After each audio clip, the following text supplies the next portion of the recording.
Allez, salut à tous.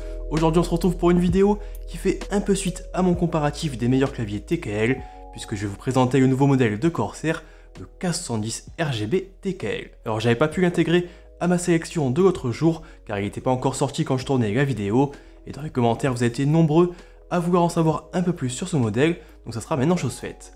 Alors ce K70 RGB TKL, comme son nom l'indique, il s'agit en réalité d'une version donc compacte du célèbre clavier de la marque, et ici il va reprendre pas mal de ses caractéristiques, avec notamment un châssis renforcé en aluminium, des touches flottantes avec des switches Cherry MX, ou encore des boutons et une molette pour gérer directement ses médias. Alors ce clavier il est proposé au tarif de 149€, soit un prix à peu près équivalent à celui du Vulcan TKL Pro d'Euro 4, ou encore le Razer Huntsman Tournament Edition. Alors c'est par contre un peu plus cher que le Fnatic Mini Strix, que je vous ai aussi présenté et que j'aime beaucoup de mon côté, ou encore le Corsair K63 Wireless qui a l'avantage de fonctionner en sans fil. Bref, on va un peu découvrir tout ça ensemble dans cette vidéo, et bien entendu si ce clavier il vous intéresse, je vous rajoute le lien en description pour le commander et pour vérifier les derniers prix, et je vous rajoute aussi le lien vers mes autres vidéos de claviers compacts, notamment donc des modèles TKL ou à 60%.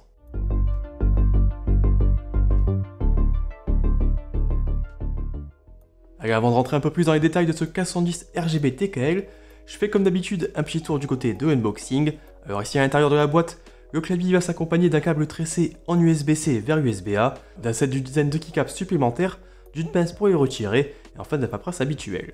À la différence des précédents claviers TKL de Corsair, on remarque qu'il n'y a pas de repose-poignet amovible, et ça c'est quand même un petit peu dommage. Allez, place maintenant au design de ce clavier, et comme un peu je l'ai expliqué en introduction, dans les grandes lignes on va ici retrouver une conception très proche de celle du Corsair K70 traditionnel. Si avec le retrait du pavé numérique, on est évidemment sur des dimensions réduites, le reste il va pas trop changer, et on retrouve toujours donc une conception premium avec notamment un châssis en plastique qui va être ici renforcé par une solide plaque en aluminium brossé. Lors de la première prise en main, ça inspire vraiment confiance et le modèle il semble clairement taillé pour durer, il résiste bien aux différentes tortures et à moins de vraiment s'énerver dessus après un bon headshot, je pense qu'il ne devrait pas y avoir de soucis. Du côté des touches, on reste aussi sur un design flottant avec aucune bordure qui vient les recouvrir.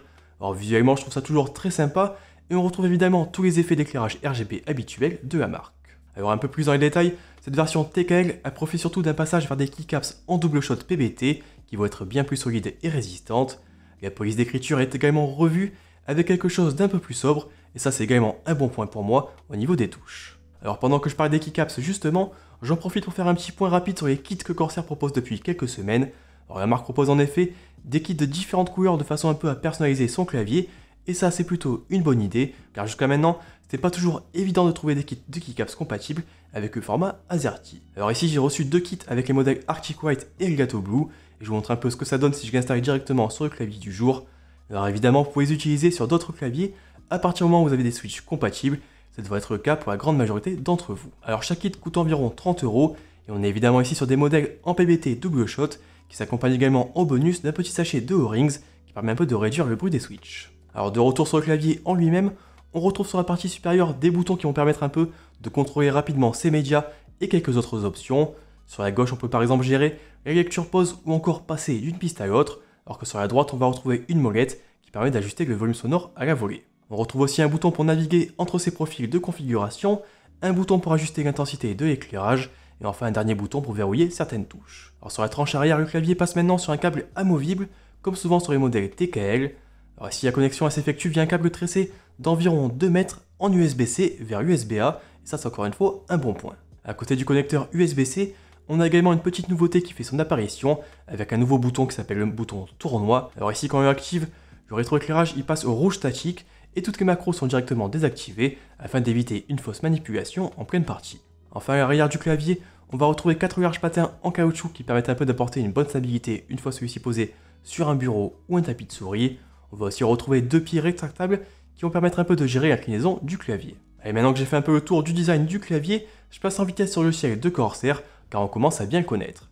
Alors ici on va pouvoir créer différents profils de configuration en fonction de ses jeux et des applications, et il est possible d'en enregistrer jusqu'à 50 dans la mémoire interne du clavier. Alors depuis Corsair IQ, on va pouvoir modifier l'attribution de toutes les touches du clavier avec au choix des actions proposées directement par la marque ou la création de ses propres macros. Alors ici par contre, petite déception par rapport au Corsair K65 RGB Mini que je vous ai présenté il y a quelques semaines, il n'est pas possible d'attribuer des actions secondaires via la touche FN, et ça c'est un petit peu dommage. Corsair IQ permet également de gérer de manière détaillée les effets d'éclairage RGB du clavier. Ici on pourra créer plusieurs couches d'effets et attribuer à chaque touche l'effet ou la couleur de son choix. Alors comme souvent avec la marque, c'est vraiment très complet sur ce point et il y a clairement de quoi faire si on souhaite mettre un peu de couleur dans son setup. Alors évidemment, il est aussi possible de synchroniser les effets du clavier avec les autres périphériques de la marque et même les différents composants, comme par exemple les ventilateurs ou la RAM. On retrouve ensuite un onglet Performance qui va permettre un peu de sélectionner les actions à bloquer lorsque la touche de verrouillage est activée. Et enfin, on aura un onglet Paramètres du périphérique qui permet de mettre à jour le firmware du K110 TKL, d'ajuster le taux de transfert ou encore de gérer les profils enregistrés sur la mémoire interne.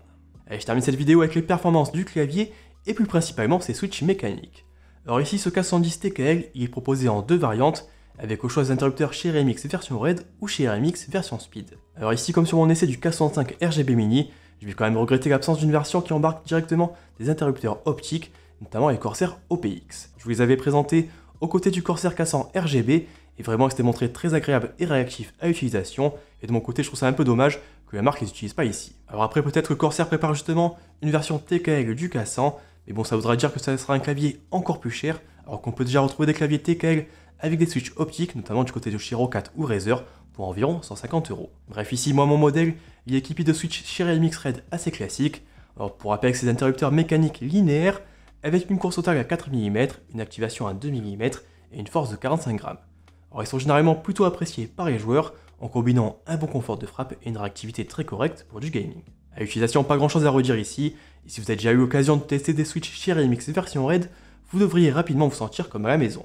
Alors face au clavier Corsair avec un châssis entièrement en plastique, on notera aussi que la résonance des frappes est un peu plus atténuée, et donc on a un peu un clavier qui est un peu plus silencieux, et je vous montre évidemment ce que ça donne avec une petite démonstration. Juste avant, je fais quand même un petit point sur le polling rate du clavier, puisqu'ici il peut grimper jusqu'à 8000 Hz grâce à la technologie Corsair Axon. Alors honnêtement, entre 1000 Hz et 8000 Hz, de mon côté, j'ai pas vraiment ressenti de différence, si ce n'est une charge plus importante au niveau du processeur, et donc ça n'a pas forcément un grand intérêt de mon côté. Alors ça pourrait éventuellement être intéressant sur une souris, je pense que sur un clavier, honnêtement, c'est pas ça qui va remplacer des heures d'entraînement sur votre FPS favori. Allez, comme promis, je termine évidemment avec un petit test des switches de ce Corsair K110 RGB TKL, puis on se retrouve juste après pour la conclusion.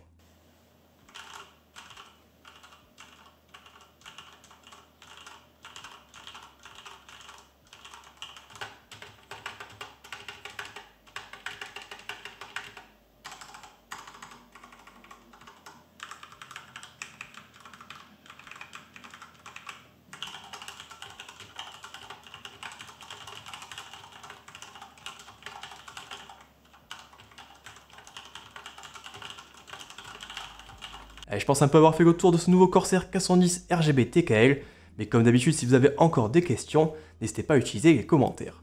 Alors dites-moi justement un peu ce que vous pensez de ce modèle, et si pour vous son tarif de 150 € est justifié ou non face à la concurrence. Moi de mon côté, je trouve que c'est un clavier plutôt convaincant, avec notamment de très bonnes finitions, un logiciel bien complet, et des performances parfaitement correctes, même si comme j'ai expliqué un peu plus tôt, je regrette qu'on passe pas ici directement sur des switches optiques, et qu'on reste encore sur des switches chez RMX. Dans tous les cas, si vous êtes déjà un amateur du K110 traditionnel, je pense que celui-ci devrait parfaitement vous convenir si vous cherchez un modèle un peu plus compact.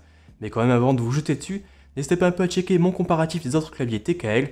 Je vous rajoute évidemment le lien en description vers ma vidéo, mais également vers l'article sur gamertech.fr qui est régulièrement mis à jour. Sur ce, de mon côté, je vous remercie d'avoir regardé cette vidéo. Bien sûr, celle-ci, elle vous a plu, n'oubliez pas de mettre un petit pouce bleu, de vous abonner et d'activer les notifications. Et moi, je vous dis à très bientôt. Allez, ciao!